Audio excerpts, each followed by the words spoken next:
Good afternoon, everybody. It's Jim and it's Matt, and we're here.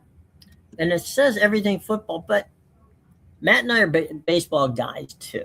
And so, Matthew, winter meetings in Orlando, they're going to wrap up tomorrow. So, we got half a day left here now and a full day tomorrow before people start heading out of town. Um, Big headlines today: the Phillies and the Dodgers. Why don't you fill us in? Yeah, so the Phillies have inked a deal with Kyle Schwarber, bringing him back to Philadelphia. I think it was what was it, 5 years? 5 years, 150. 5 years, 150. Okay, that's what I thought it was. I was going back to look. 5 years, 150. Listen, there was a lot of smoke about the potential destinations that Kyle Schwarber could go to, but I think there was always going to be a mutual interest in returning to Philadelphia between both him and Dave Dombrowski. Um, Hmm. Schwarber's a guy that's really endeared himself to that city during his time there. And when you look at the offensive production that he's put out, it, it's special in the sense that you're not going to go find another guy that can hit 50 home runs.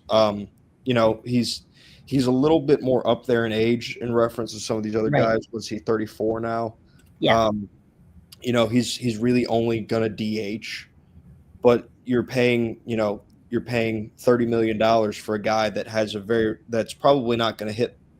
I don't think he's going to hit any less than 35 home runs a year over the next 5 years in Philadelphia. Like, he's gotten better as a home run hitter in over the years, and so in terms of that, you just are not going to find power like that on the open market all that often. And so when they have it, they need to keep it, and that's exactly what Dave Dombrowski did with the Phillies. And then the Dodgers made the other big move. That's a team that I'm sure people are tired of hearing about when they made a big move. But if they're going to make a big move, this is where you want to see them make it, and that's the bullpen. They signed Edwin Diaz today. I did not see any numbers on that one. The deal is pending, Mhm. um, and what basically all that means is the physical, Yeah. um, and that's not an uncommon thing with Mhm. regard to especially relief pitchers. Yeah. Uh, you know, so if you're going to invest, which I assume the Dodgers are, a significant amount of money in Mr. Diaz, they want to make sure that arm is not going to fall off halfway through the season. Yeah. So we'll get that probably in the next 48 hours because technically it's not a deal until the physical situation goes. Mhm. So that's where we are there. So it's a deal in principle to be sure. Yeah. And I said that's a deal you want to see them make. It's really a deal you want to see the Dodgers make if you're not a Dodgers fan. Hmm. They sunk a lot of money into that bullpen in the offseason. Um, Kirby Yates, Tanner Scott, two big time acquisitions they had. I think they had another one in there as well. Maybe it was them. I think they brought back, like, what was it, Blake Trinan Yeah, potentially? Blake Trinan is Blake is one of those guys that you want on your team because a he's good in the clubhouse. Hmm. B, he's a very smart pitcher, Yeah. and he doesn't have the triple digit fastball anymore. But like you grew up watching some of those great Braves pitchers, right? Hmm. And they were masters at painting. They could get the corners and do that, and that's what Blake does. Blake throws like five pitches, and he's got good command of all of them. Hmm. So there's nothing not to like about Blake Trinan. Yeah. So they went out and they invested heavily in that bullpen. It was still the weakness I think a lot of people Hmm. pointed to in their run throughout the playoffs. Now, the counter argument to that is going to be, well, they still won. They won, the World Series, Hmm. and they had that deficiency in the back end of their bullpen. Right. Um, that's kind of up for debate, but it's an area that was weak for them, and they addressed it again. Like, it's hard Mhm. to fault the Dodgers for as upset as people will get for spending the money they have. They view this team as an investment, and when they put more into it, they typically get more out. They've done this from an investment side, but what they've done in the clubhouse is also a big reason why guys sign. Like, these guys are taking some a lot of them have taken some discounts in Mhm. certain ways to be with the Dodgers because they like the way the clubhouse is there and they know how to win baseball games. So, call it ring chasing, call it roster stacking, what have you. The matter of the fact is that the Dodgers are pretty much the place to be right now, and they're typically willing to pay you to be there as well. You know, um, a guy who I've worked with and I greatly respect and actually can call him a friend is a guy who helped John Sherholtz build that Braves dynasty. And, it's Stan Kasten. And Mm-hmm. Stan is out in Los Angeles along with Andrew Friedman, who was the architect of the early Tampa Bay Rays teams about how you develop players and in the system. So as crazy as it sounds, the Dodgers can do two things at once, which is they can buy pieces to the puzzle, while Mm-hmm. at the same time continually developing pay, quality players in the in the minor leagues. Almost said portal, because we've been so portal focused these past few days. But Yeah. I mean, that combination just doesn't happen. And you know, we were joking, talking about the importance of the clubhouse. Um, One of the most interesting things in the off season in Los Angeles was the Dodgers spent $14 million renovating the clubhouse. Yeah. Their clubhouse and the opposing clubhouse, you know, at Dodger Stadium, they have cafeteria, they have swimming pools, they have it. It's like it. You can go to YouTube and pull it up anytime you want to, but when you're a player and you see that the dedication that the team is making, not just to you as a player, but to you as a giving you creature comforts like TVs to watch, Xboxes to play games with, things, places to play cards when you just feel like it.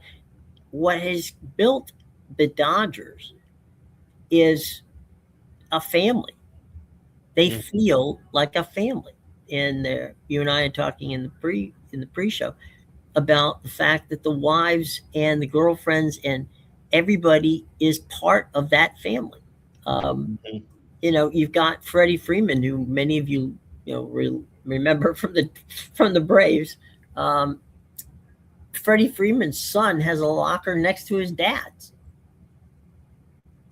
Yeah. I So mean, that's the kind of buy-in. It's not. It's a culture, right? mm-hmm. It's a culture. When your Red Sox, were getting ready to break through the barrier, right? Mm-hmm. Well, it was the great culture which Doc Roberts, the manager of the Dodgers, bought into, which Mm-hmm. is it was us against the world, right? Yep. And so that kind of culture that Theo Epstein created in Boston was a family culture, a team culture.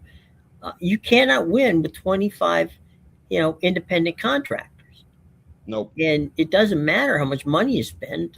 Steve Cohen will tell you that you can't buy chemistry. Yep. Uh, and that's the biggest sticking point in this argument about when the baseball lockout feels like is inevitable at this point, is going to happen. It's they point to the Dodgers as this big problem. It's not the Dodgers themselves that are the big problem. Your problem is going to be on the back end. I have no problems with the idea of a cap floor. What I don't love is a cap ceiling. Um, you know, it just feels like it's at that point you're kind of impeding on what the players have had for a while, in terms of the money. And I know people will get though like every time a big free agent when Juan Soto signed last year, I think I was sitting around with my dad and I told him what the years were and what the money was, and he just goes, "That's ridiculous." And it is, but this is also the way that baseball has been forever.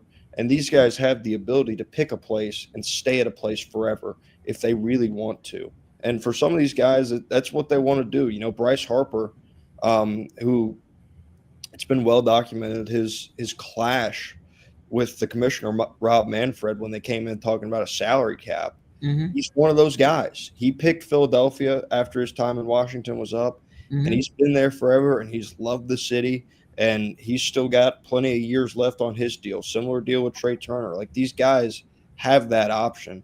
And it's a certain level of stability that you can't really get anywhere else in professional sports, is the control that these guys have over these contracts that they're signing.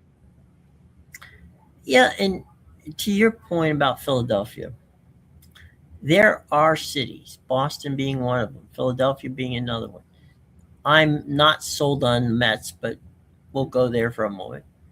The Yankees are another one. Dodgers.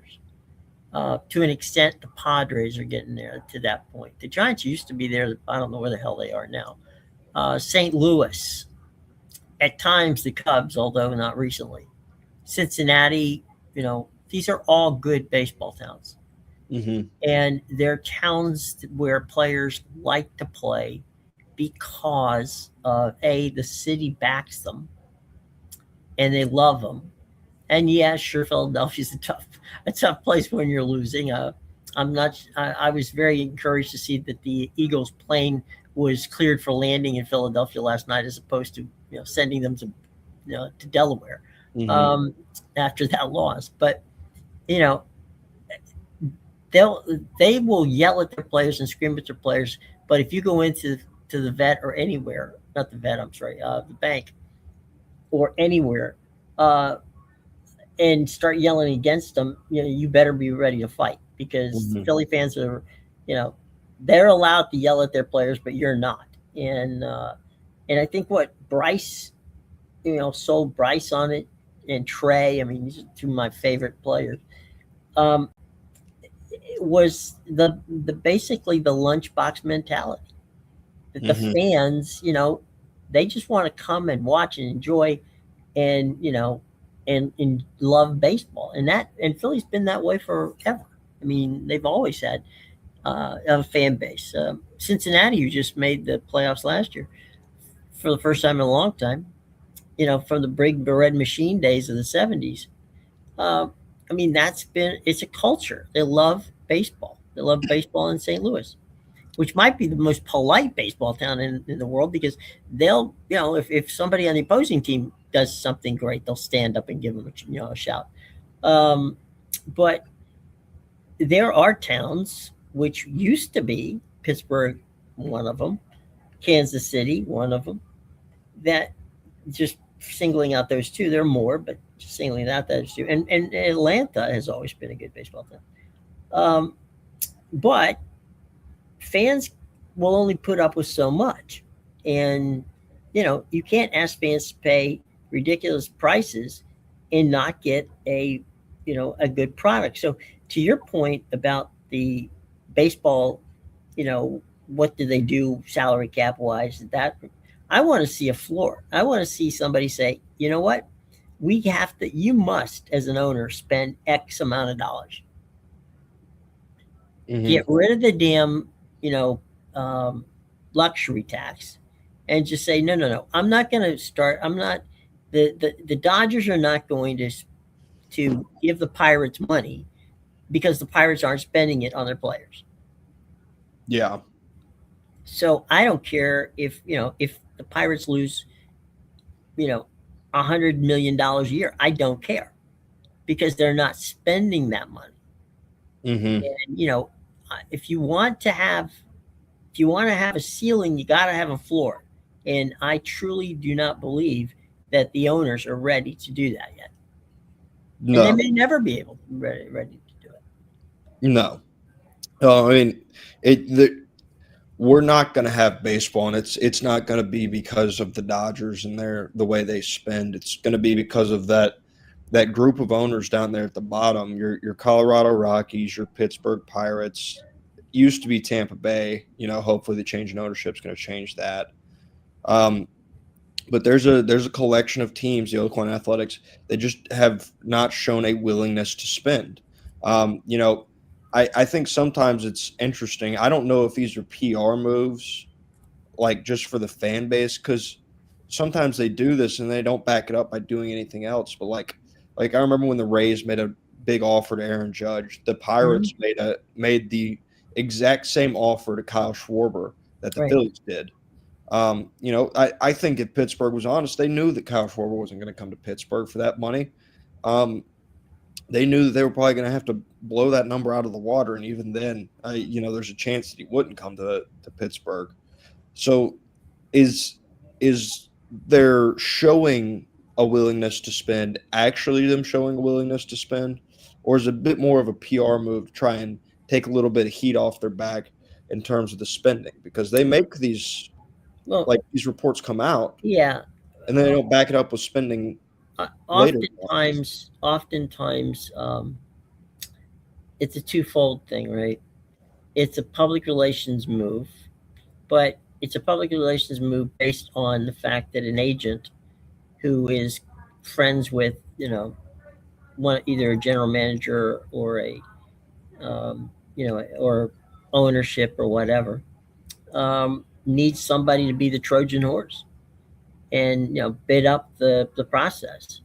I remember that when the Nationals first were purchased by the Lerner family, after 1 year of in Washington being owned by Major League Baseball, that Mark Teixeira at the time was the hot commodity, and the Nationals actually bid up, and they won. I mean, Teixeira was from Severna Park, which is basically, for those of you who don't know, is basically between Baltimore and Washington, and and he would have been a basically a hometown hero.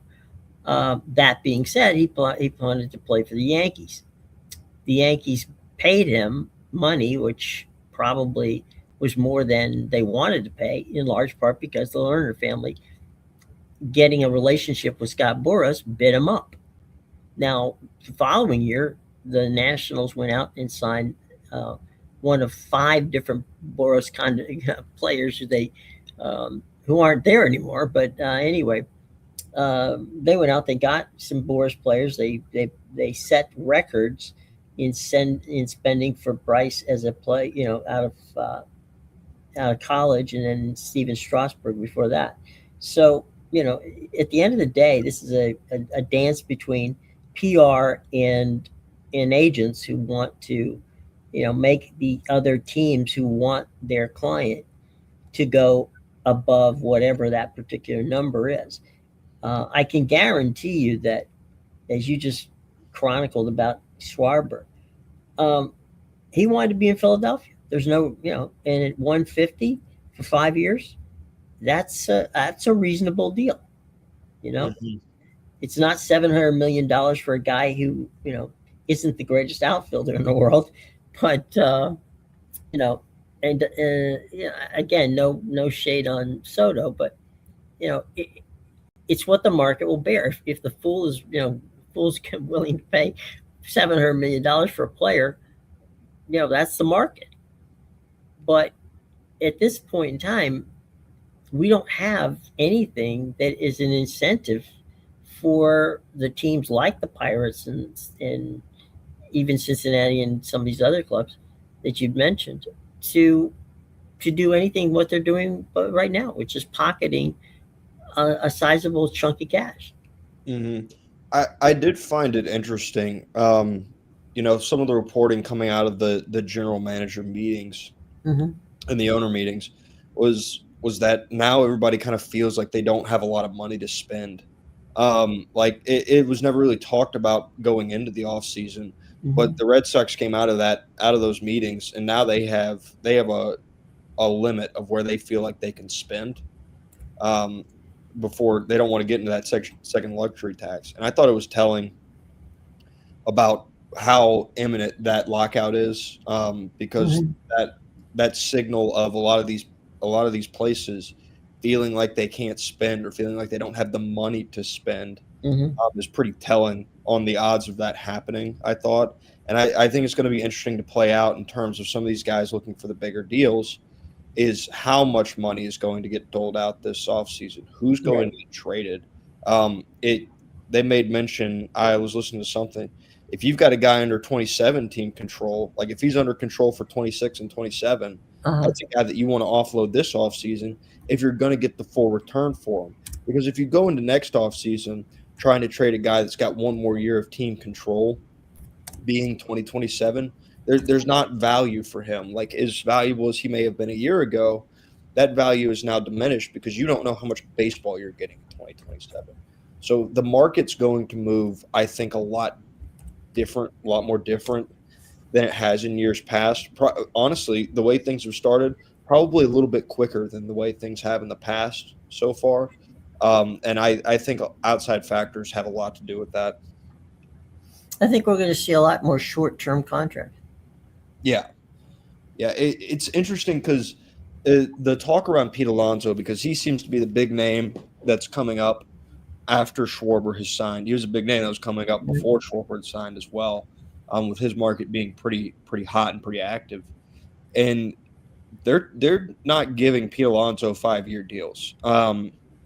It seems like they may be giving him 4-year deals, but 5's just not on the table from everything that I've read that's been reported about Alonso, which I find very interesting in terms of, what we were talking about, the way the market's going to move.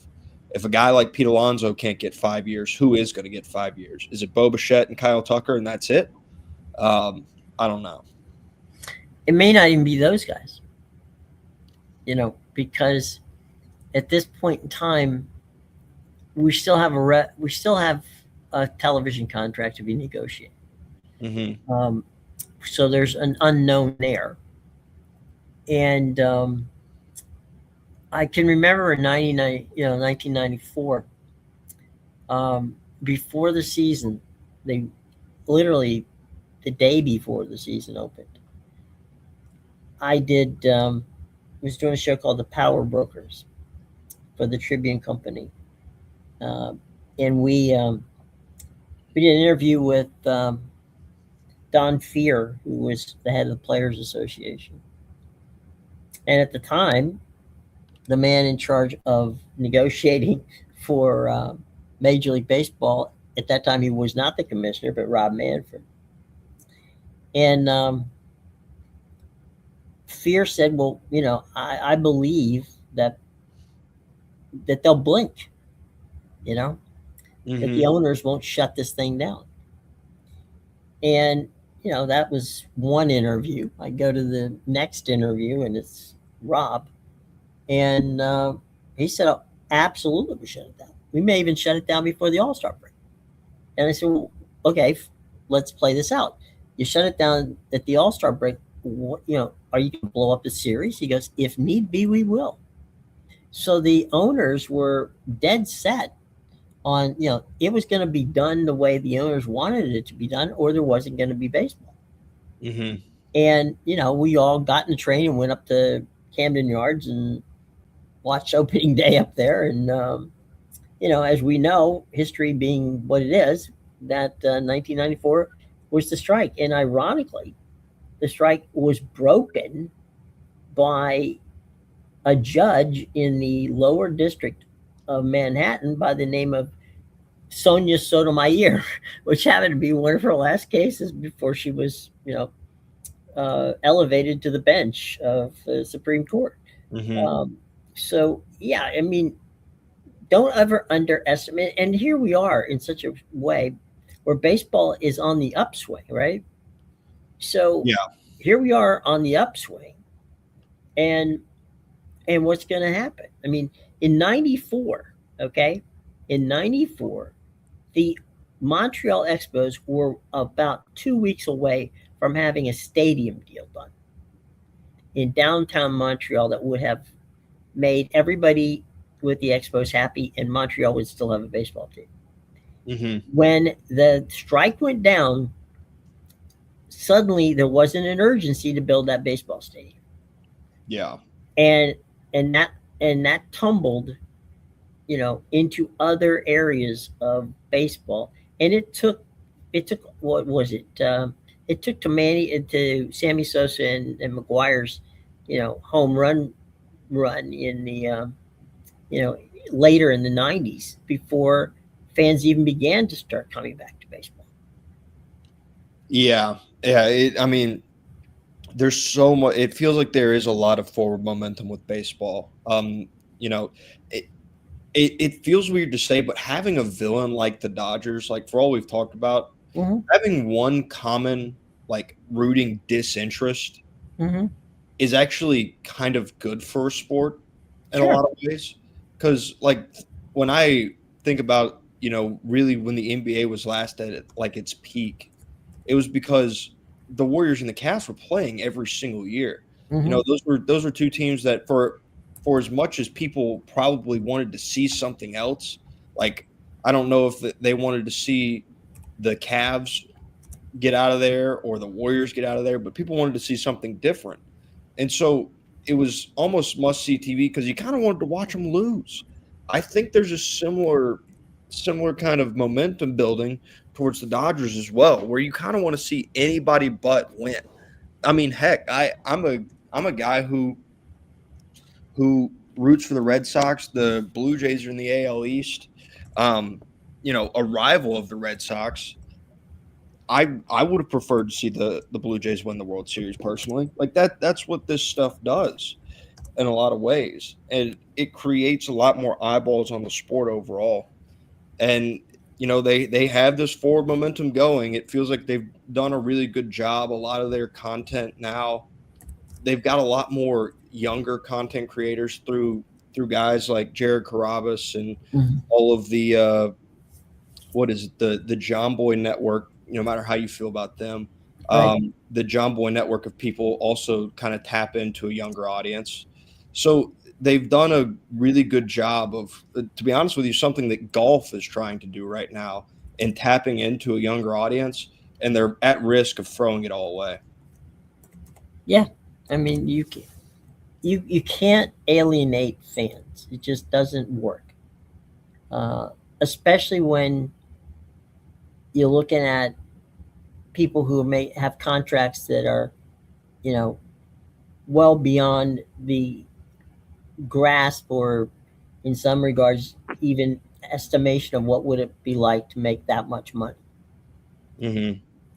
When you've got a player walking up to the plate who makes more for that single at bat than about 70% of the fans in the stadium, it's hard to feel sorry for them. Yeah.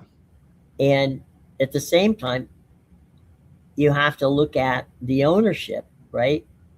Mm-hmm. Which, for the most part, not everybody, but for the most part, these stadiums are built with public funds. And Yeah. so the where's the owners losing money if they've got deals that basically the rent they pay is, comes back to them fourfold because it's cheap rent. Mm-hmm. And again, these are subsidies. I don't baseball has the antitrust situation. If they took the antitrust situation away from baseball, they'd be screwed because then the owners would have to be accountable. Yeah. Right now, if I spend, if you if most of these stadiums are being paid for in a joint venture, deal, right? But look at the amount of money that Cobb County and Gwinnett County invested in the Braves.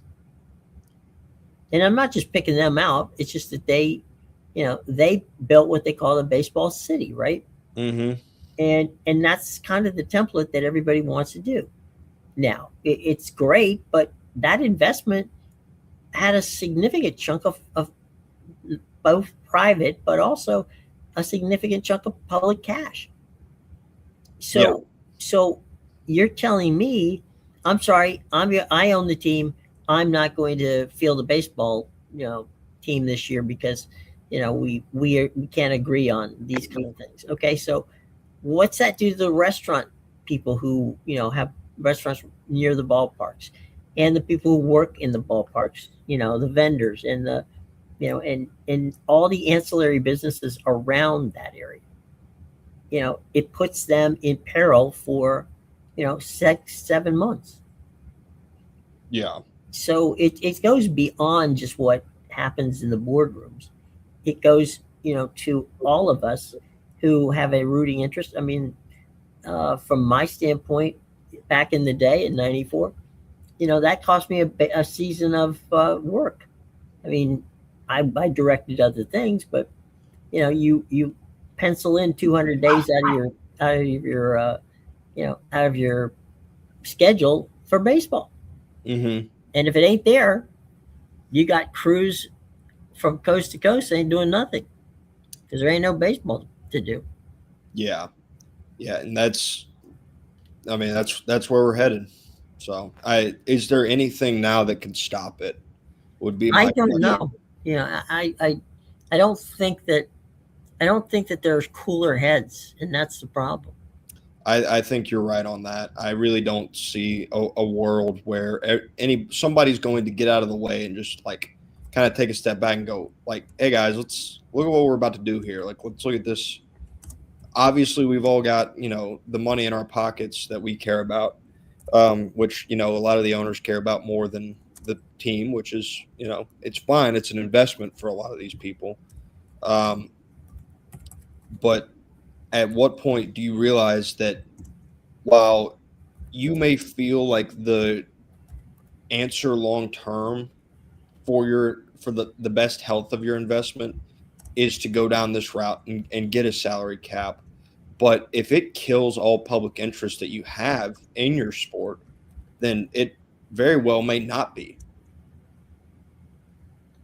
Oh, 100%. I mean, you, you know, is this the hill you want to die on? Hmm. It's. I think one of the things that other leagues learned from the 1994 baseball strike is we don't want to do that. Yeah, and I mean clearly baseball didn't learn. So No, and you would hope they would, but part of this goes to the fact that owners don't want to spend money. yep. Enough of them, I should say. Not everybody, but like you said in the opening, I don't begrudge the Dodgers anything No. because regardless of how much money you pay, you still have to win. Hmm. Yeah. And deferred payment contracts is basically how the entire world works. Yep. So why would it not be the way that sports world works? Yeah. I do think like maybe there's a way that you like tweak with some of the deferred contracts. Like I think Shohei Otani making $3 million a year may be a bit of a stretch as the way as to how deferred contracts are supposed to work. Hmm. Um, but that's like the most glaring example, and it's the one that really most people point to when they talk about the Dodgers. There's a lot of other stuff that plays into it. So there's That's what Shohei wanted. yeah. Oh yeah, it is. Yeah, So it's not like the Dodgers held a gun to his head and said, "Shohei, here's the deal." yeah. He Um, literally brought the deal to them. yeah. So, there is that aspect of it. They there's there's coming reckoning, I guess, is the most succinct way to put it. So just enjoy baseball while you have it and enjoy this off season while you have it. Because I would assume that the hot stove is probably going to be a little bit cooler come this time next year. It may be cooler this time this year. Yeah, Uh, that is possible. we're about to find out. Let's see. Let's jump over here real quick. Talk a little bit about football. Um, did you see what Eli Dirkowitz had was having a little fun with Notre Dame this morning on public. He was on radio, and Eli said that he and his team were excited to go to the Gator Bowl to play Virginia on December 27th. He said, "I guess people say anytime, anywhere, unless some people don't want to play anybody anywhere." Uh, Hmm. so a little tweaking of the folks at Notre Dame, who in fairness, as you pointed out yesterday, they weren't the only ones Hmm. that didn't do it, but most of the other ones were people who had coaching issues. Yeah, coaching overturn. Right. Potentially, they've already sent their teams home. Yeah. Um, is a real possibility for Well, and some. then there's guys who are going to get ready for the portal, and there's, I mean, the schedule has screwed everything up. So, Yeah, yeah. There's reasons why for those 5 and 7 football teams why they didn't accept invites. Um, for Notre Dame, and this is less about the team itself now. I'm more talking about this is what I've seen from a lot of fans on Twitter. I, did they make the national championship last year and all of a sudden return back to Lou Holtz days, like where they just are like dominating year in year out? Uh, they made the national title in 2012 and got embarrassed, and after that, mhm. up until last year, they didn't really make a whole lot of noise. Yeah, they've made the playoff before, but then they got shellacked in that thing too. I mean, the whole thing around Notre Dame was how they can't win the big games there for a while. And all of a sudden, according to their fans, they are back to being God's gift to football. Um, which I I've made the argument. I've written articles. I've talked about it in its entirety. I think that Notre Dame got a stiff deal all the way through. Mhm. Um, and then I back it up by saying I don't have a problem with the choice overall, but the way that it was handled, Notre Dame got a stiff deal. But you guys aren't God's gift to football. You guys like the Golden Dome doesn't carry as much weight as it once did. Yeah, you got your own TV contract, but you get outrated by like every SEC game and then half of the Big Ten most of the time. It feels like. So it's not like you guys are just going out there killing numbers every year. They talk about how they travel. You know, the one picture that I'll always remember is that stadium in 2017 being full of red when Georgia came to visit. Like other teams come to visit Notre Dame Stadium, if it's a big enough program, Notre Dame Stadium isn't Notre Dame Stadium anymore. So I would just say probably get off their high horse a little bit and remember what you have been. What you are right now is still really good. Are you probably the first example of a team in the 12-team format that could have won the national title and got left out? Yeah, probably. But for as bad as I feel for those players in there, I simply for the fans, I would say win the games next time and quit complaining. Like that was my whole thing with Miami. I was like, when I was making the case for Miami, and people were like, well, why is Miami not in? Why is Texas not in? You have to win the football games put ahead of you. So they didn't win either of the two of, they were 1-3 in legitimate football games this year. And that being USC, Texas A&M, and Miami. They went 1-3. The margins were close. I get that, but you lost head to head against the team they put ahead of you. It's hard to find a lot of fault in Notre Dame being one spot behind Miami when there's a head-to-head result, no matter how you view football and where these teams have progressed. Those games have to matter, and they did. So, I would just say probably slow your roll on those Notre Dame fans. They've been driving me crazy online. Um, I felt that Jim Phillips yesterday, you know, made a. I mean, of course Notre Dame was bitching and moaning about how Miami got in above them and how why didn't the ACC, um, why didn't the ACC help them get into the playoffs? Mm-hmm. And Phillips goes, just want to remind the folks in Notre Dame, we don't make a dime off their football. Yeah. And they, by the way, according and he put a number up there. I can't remember exactly what the number was, but his number was, this is how much we pay them as a member for basketball and all the Olympic sports. So we pay them money and they don't pay us a dime.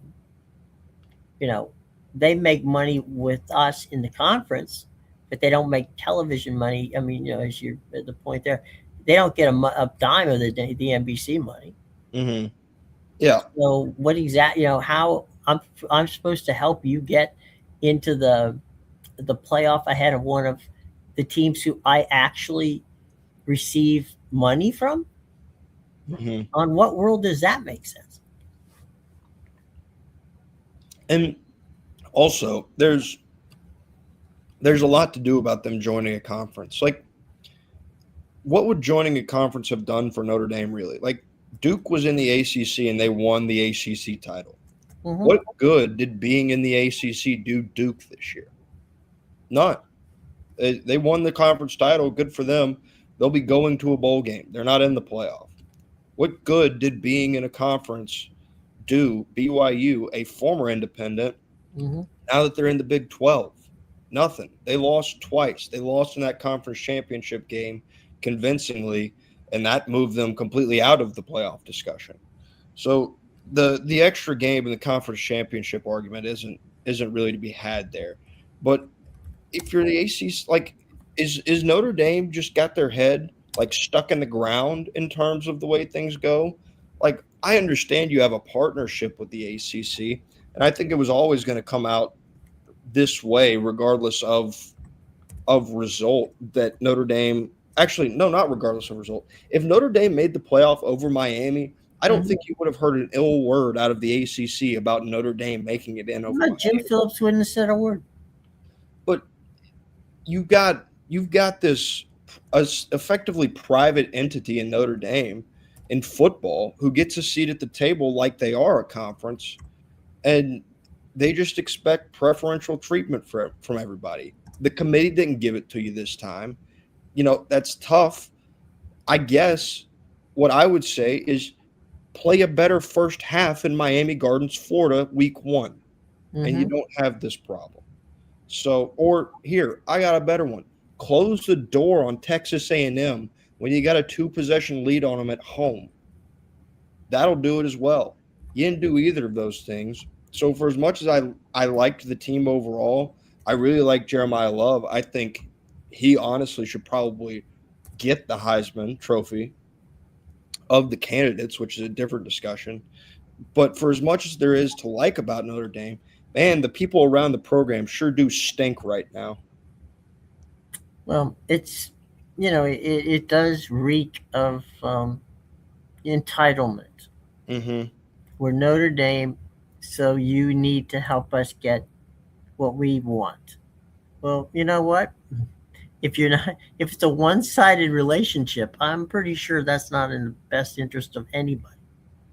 Yeah, I mean, Notre Dame's been operating on what's almost effectively a parasitic relationship with the ACC, and then the second that it became a little more equal, they're like, Mm-hmm. why are you taking from us now? It's like, you've been taking from us for how long? And the second that we, don't really but kind of hurt you, now you're upset.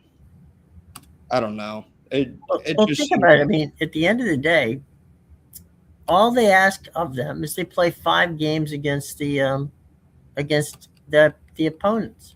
mm-hmm, That's it. That's all they ask of them.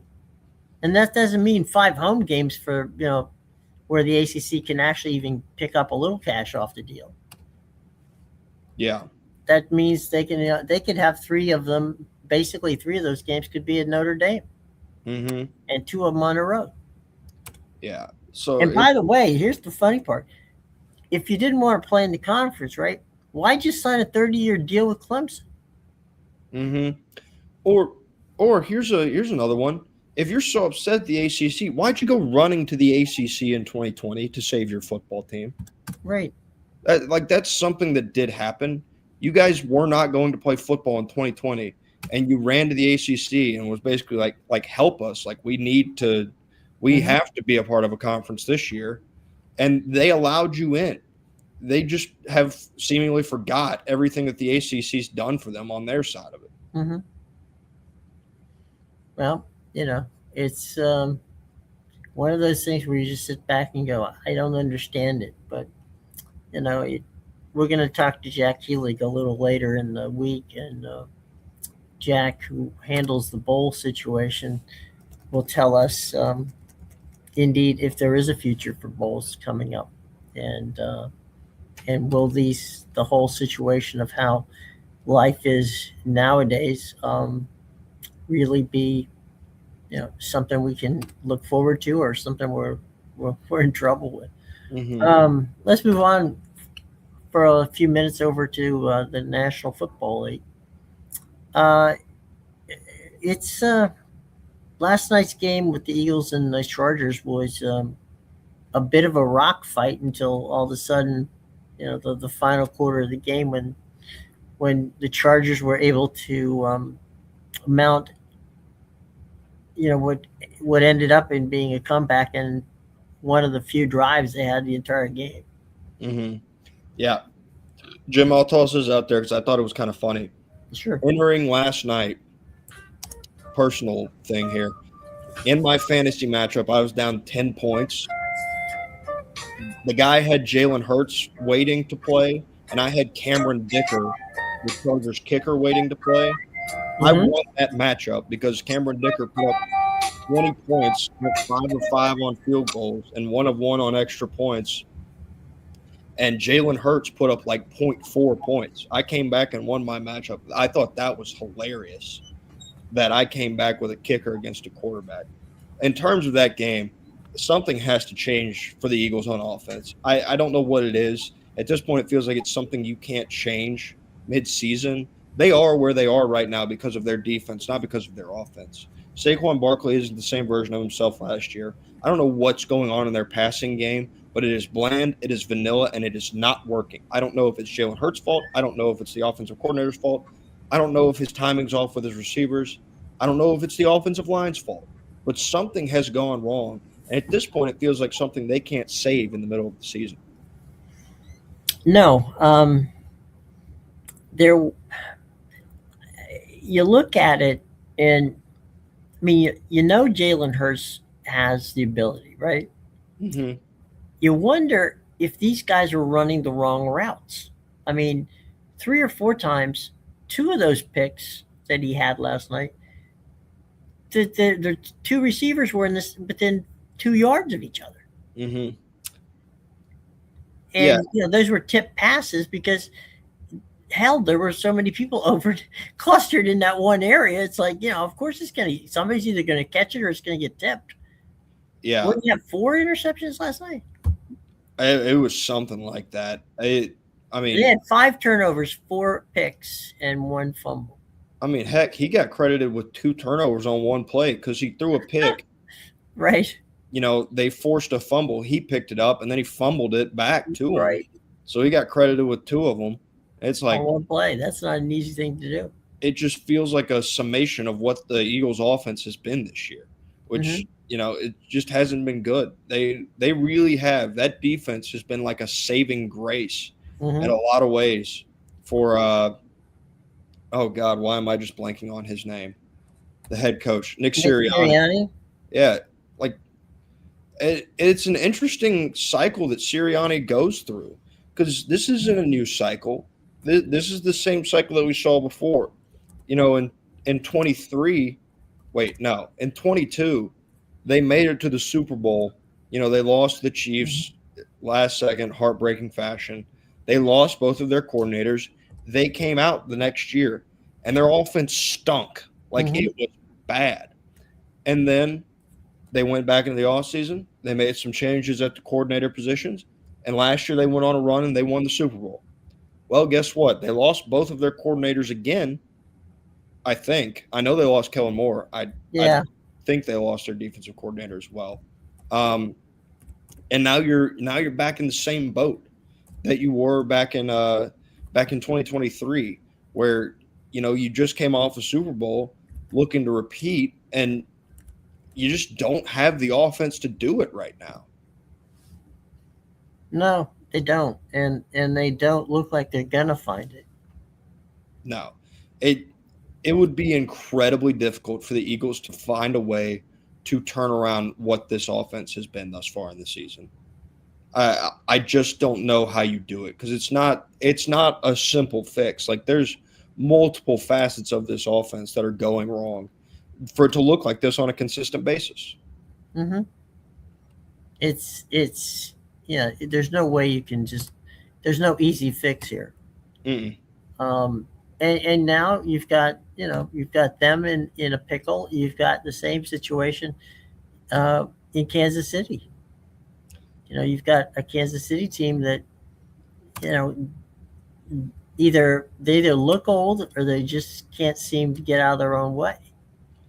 Yeah, And yeah, they got guys hurt. I understand, but everybody else got guys hurt too. yeah. It is interesting in the Kansas City case. It looked like they kind of like they were in the process of figuring it out when they got their receivers back and Rasheed Hmm. Rice and Yeah. Xavier Worthy, Yep. and then it just kind of stopped. I don't really know what happened. That offense looked like it was getting better when those guys came back, Hmm. and then it just stopped getting better. I mean, Patrick Mahomes just has not played very well. I know that sometimes he's not getting help from his receivers, but at a certain point, we do have to have some accountability for the quarterback. I know he's been fantastic throughout his career, but that doesn't make you immune to criticism because he Hmm. hasn't played well up until this point. So, it's going to start at the quarterback position. They've got problems. Their defense isn't as good as it's been, um, in past years, and they can't really run the football that well for that offense. Hmm. So they're one dimensional, and Patrick Mahomes isn't playing like Superman, and now they're losing football games. And I do think it's funny. I think part of it is the luck's just not going their way this year. Like last year, you look at the results that they had and the way they won some of those football games. Hmm. Everybody just kind of was sitting around waiting, like, man, they're getting kind of lucky. Is this luck going to run out? It didn't run out until they made it to the Super Bowl. The luck ran out a lot earlier this year. It feels like. Yeah. I mean, they opened last season. We all remember with the toe tap that they cost the Ravens a touchdown and gave Kansas City the win. Hmm. Uh, so I mean, yeah, there's no question that we're looking at a team here um, that doesn't look as if that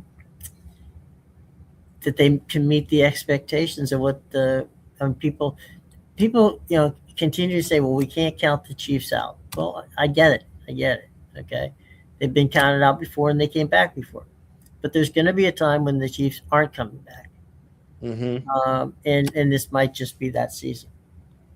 Yeah, it's very possible. I mean, this is just it's almost mind-boggling, but it also is very funny because there are a lot of people who started rooting for the Chiefs right when they got good, Hmm. and you're figuring out who it is, whether that be online or wherever. Like you're figuring out who the fair weather Chiefs fans were that just kind of hitched their wagon to Hmm. that train. Because man, there are people that are just like losing their minds, calling for Andy Reid to be fired. Travis Kelsey needs to retire. This, that, and the other. They need to go like a full overhaul on the offensive line. Some of that stuff may be true. That offensive line isn't very good. Um, Well, that's where they've had injuries. hmm But but you know it it's honestly been fun because they were very swaggy and very cocky throughout Hmm. that entire run. This was the better than the Patriots dynasty if they had just won that Super Bowl, and now look where they are. Yeah, but in fairness, everything runs its course, and you know, Andy Reid has done a masterful job Mm-hmm. in creating, a winning team in Kansas City. But this is the old "what have you done for me lately" situation, Yep. where if we don't win the Super Bowl, then we had a terrible year. Mm-hmm. Well, 31 other teams understand what it's like not to win a Super Bowl. Yep. And, you just can't count on this happening year in and year out. I mean, it's the Patriots had their time, Steelers before that, the Cowboys before that, so I mean they run in cycles. Mm-hmm. And, at this time we don't know at this juncture who that's going to be, but there are some new teams at the top of these rankings. New from a standpoint of new to this type of playoff situation, especially in the AFC where it looks like the best teams are out west. Um, with regard to the NFC, it looks like most of them are in the Central. Mm-hmm. But we'll just have to find out how it all works out. Um, a little fun fact today: Philip Rivers is working out with the Indianapolis Colts. Um, if Philip Rivers were to return to the Colts, two things would be interesting. One, he'd be the first grandfather to actually play for the National Football in the National Football League. And secondly, he would then not be eligible for Hall of Fame consideration. And he made the semifinals this year for another 5 years. Mm-hmm. I, Yeah. I don't. I mean, I think Phil Rivers can walk off of 5 years off of 5 years off of a NFL team and get back into playing shape that quickly. I don't. I don't know how bad the situation they've got terrible. They've got Anthony Richardson's gone. Of course, they lost their starter last week. Um, Mm-hmm. they've got a rookie who hasn't taken a snap yet in the National Football League as their quarterbacks for right now, and they're working out Philip Rivers and maybe one or two other guys. But I don't know. Philip Rivers, the grandfather quarterback of the Indianapolis Colts. Yeah, you want to talk about a team that you gotta feel bad for. The way the injury luck has broken for the Indianapolis Colts Mm-hmm. lately, that's stinks because they've been a team that feels like they're a quarterback away in terms of the way they built that roster for a few years now. And Daniel Jones surprisingly was the answer.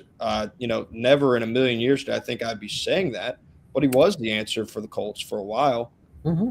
And now he suffered the injuries, and now they're back to really just kind of trying to piece it together on what is still a really good talent roster, but now they're missing the most important. Part of the roster. They've got their issues at this point.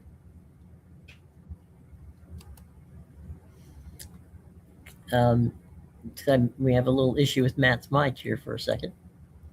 Um, and we'll see if we can get that arranged real quick. We'll go down the standings in the East um, of the AFC. The Patriots are 11-2, followed by the Bills at 9-4. Um, then we've got the Good Dolphins at position in six and football. seven, and the Jets at 3-10. Um, we didn't get a chance to hear Matt your last statement.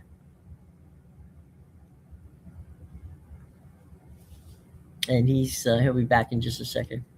Let me go back to the standings, division standings. In the North, the Steelers at 7-6, followed by the Ravens at 6-7. Bengals at 4-9, so that's pretty much ending the Bengals' hopes. Um, we go to the South. The Jags are ahead of Texans by a game, 9-4. Texans 8-5. Colts 8-5, and the Titans are 2-11. Out west, it's the Broncos 11-2. Chargers 9-4. They got that win last night. 6-7 are the Chiefs. 2-11 are the Raiders. Over in the National Conference in the East, it's the Eagles 8-5, leading the Cowboys who are 6-6. Commanders 3-10. Giants 2-11.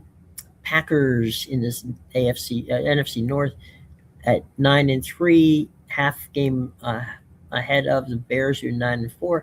Lions 8-5. Vikings 5-8. In the South, it's the Buccaneers and the Panthers tied at the moment at 7-6. Falcons 4-9. Saints 3-10. Out west, it's the Rams 10-3. Tied with the Seahawks 10-3. The Niners at 9-4, and the Cardinals bring up the west of the NFC with 3-10 record. So we didn't get to hear your last comment, Matt. So if you want to bring it back, we'll be happy to hear it.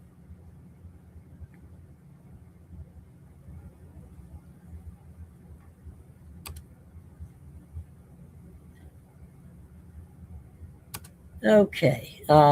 Having some trouble with Matt's microphone. All right, tell you what, gang. It's been a lot of fun. Wait a minute. Let me put it back in. There you go. Sorry there, Matt. Hey, I was just saying I'm good we now. missed your last comment. Yeah, So I don't know what my computer just lost its mind. No, I said you got to feel bad for an organization that feels like they've been really close, like a quarterback away for a while. You mhm. have the guy at the position being Daniel Jones, and then injuries have happened now, and now you're left scrambling at the quarterback position. I mean, Riley Leonard, um, for all intents and purposes, was a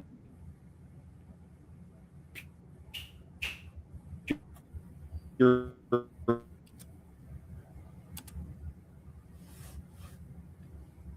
Having a little trouble again there. You're getting your mic's getting crushed here, buddy.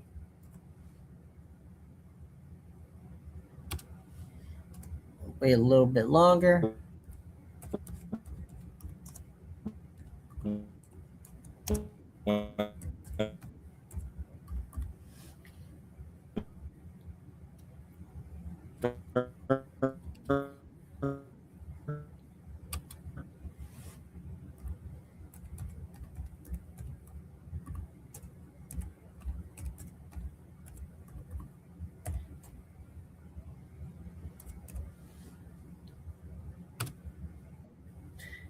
And we'll see what's going on here with Matthew.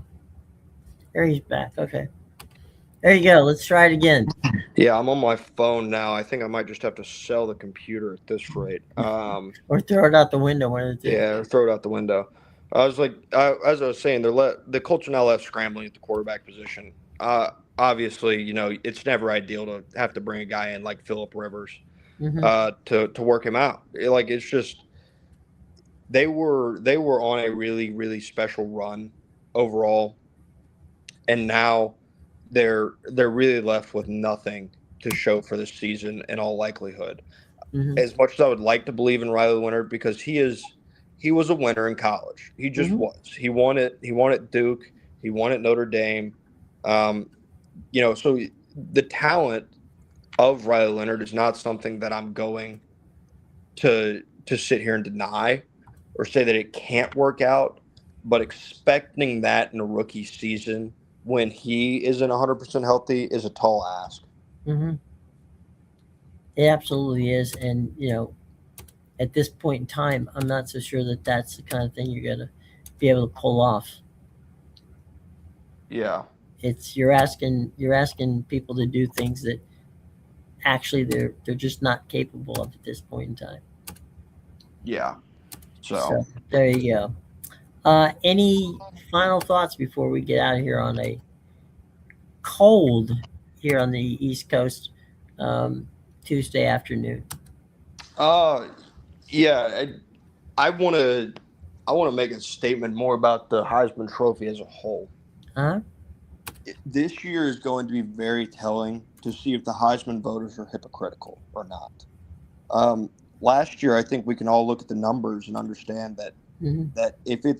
if it's in the form of a most valuable player, that Ashton Genty was a lot more valuable because in terms of his team success than Travis Hunter was. Um, in terms of what he did. But what Travis Hunter did was he was defined by the criteria of the Heisman Trophy as it was more outstanding. Nothing Fernando Mendoza or Julian Sayin have done this year has been outstanding. They have been the quarterback on the two best teams in the country, and they've operated the offense as they've been asked.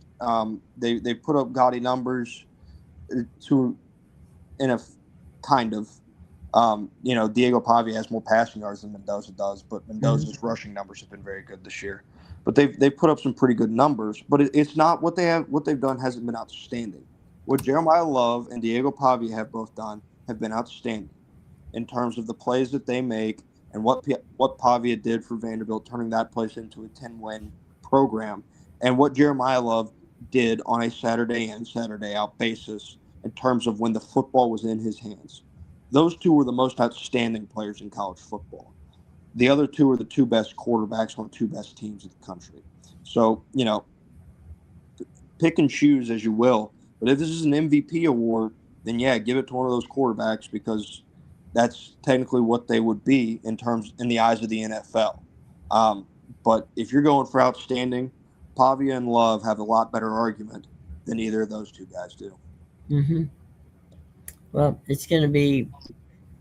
I don't know. I've gotten to the point where I've kind of jaded on that entire um, Heisman situation. It just doesn't seem to feel right to me. Mm-hmm. Um, it's they've given away the award to a number of different people over the years, and that's fine. That's the New York Athletic Club's deal. But there's the Johnny Unitas Award, which goes to the best quarterback. There's the award, the number of other awards that go out, where I think they really pay attention to it. I'm not so sure that the New York Athletic Association pays attention to anybody who isn't a star player. Mm-hmm. Yeah. Yeah, Mendoza is the odds-on favorite, and there's a reason for that. So, it feels like they are very much a social media driven kind of an award now in a lot of ways. And so we'll see if that rings true this year. It's one that feels a lot less valuable than it used to, if I'm being honest. Hmm. Well, I think it's been tarnished over the years. I do. Mm-hmm. A lot of the players that have won that award have not lived up to the hype. Yeah, no. So, Like yeah. I talked about last year, is like Travis Hunter's numbers weren't Mhm. outstanding in any fashion, but what he did on both sides of the ball was what carried the day in terms of winning that award. So Yeah, I don't have any trouble with Travis. I mean, yeah, he he played on both sides of the ball, and he played exemplary on both sides of the ball. hmm But that's a once in a generation player. yep, yeah. But the just tossing it to the best quarterbacks on the best team is definitely something that changes the view of a lot of people in terms of the validity of that award. Well, I mean, you know, I know that he doesn't need my help, but Pavia, if you can't take away from the fact that what he did at Vanderbilt, to me, outweighs what happened, in South in at Ohio State. Mm-hmm. He didn't have an Ohio State football team around him. He had No. Vanderbilt's football team around Yep. And that's what like these guys are 1 to 2 wins of difference him. away. And I'm still of the belief, and if you don't believe me, go ask Caleb Downs who played in the league, Hmm. that the SEC in terms of its middle tier, the Hmm. physicality, that's what we're talking about. We're not saying these teams are better. We're saying they're Right. more physical. Week in and week out, they are more physical football teams. It is a tougher league to grind through the entirety of the schedule on. And to do it at Vanderbilt and to win 10 games at Vanderbilt is a lot more outstanding than winning 12 games at Ohio State and losing a Big Ten title. Hmm. And to be honest with you, with the roster that Indiana has, it's more impressive than winning 13 games at Indiana right now. Hmm. And look, I mean, I knew for a fact that he would never get um, recognition, but Byron Brown, who quarterbacked USF, Mm-hmm. had a 3,000-yard passing season, a 1,000-yard rushing season. Yep. So, is he going to get an award? No. Is he going to play in the NFL? Well, we'll see. But, if you're talking about strictly college, you know, there's got to be some recognition that a guy does something of quality, Mm-hmm. regardless of. I mean, Ashton Gentry, last year was in there, and he played in the P5 conference, and Yep. we'll see. But no, it's the Heisman is less, you know, of to me less than it used to be, and it seems to be getting worse from a standpoint year in year out. Yeah. But you know, it's of value to ESPN and the people that win. We'll see four guys in New York. One of the four will get the award, and it's programming, on a Saturday night for ESPN. Yeah, I mean they changed it up this year. The Army Navy game used to kind of stand alone, and then Right. you had it backed up by the Heisman Trophy ceremony. Well, now we got a bowl game before Army Navy, and the Heisman Trophy ceremony is going to be the pregame show for an 8 p.m. bowl game in LA. Mm-hmm. So that's more that fun ESPN just trying to funnel stuff in. It it, I don't think anybody's upset with more football or necessarily having football on Saturday, but it feels like they're kind of taking away from that Army Navy game and that Heisman Trophy ceremony, and making the Heisman Trophy. To be honest with you, it when you turn that ceremony into something of a pregame show, it makes it feel more diminished as well. Like it adds to that Yeah. factor of it. Well, I'm going to be at Army Navy this weekend, and it's it's an outstanding game to watch. Hmm. To the pageantry of it, and then the quality of the teams have gotten better. I mean, Navy and Army have, the last couple of years have really upped the game, uh, Hmm. and played pretty amazing football. So you see two teams play pretty much the same style. But that being said, it should be an entertaining game. And as for the rest of the slate on Saturday, this will be the last one before we begin to start seeing the NFL back on Saturdays. Hmm. So Yeah, the bowl schedule is about to creep in, and we've got, well, no, next weekend will be the college football playoffs on Saturday. right, Yeah, so you'll have next Saturday as well, but after that, then we switch to the yeah, NFL. we go back to the pros for a couple weeks before the season ends. Hmm. All right, speaking of ending, it's about time we do, and it's been fun, guys. Thanks for showing up. We're right now looking at 427 folks who are still with us. We greatly appreciate you doing that, guys. And we're going to be back tomorrow. We'll figure out, uh, by that time, we may find out some more baseball news, and we definitely will have football to talk about. So, anyway, until then, guys, thanks to all of you for joining us. Thanks to Matt for joining us. And I'm Jim. We'll be back tomorrow. Take care, everybody.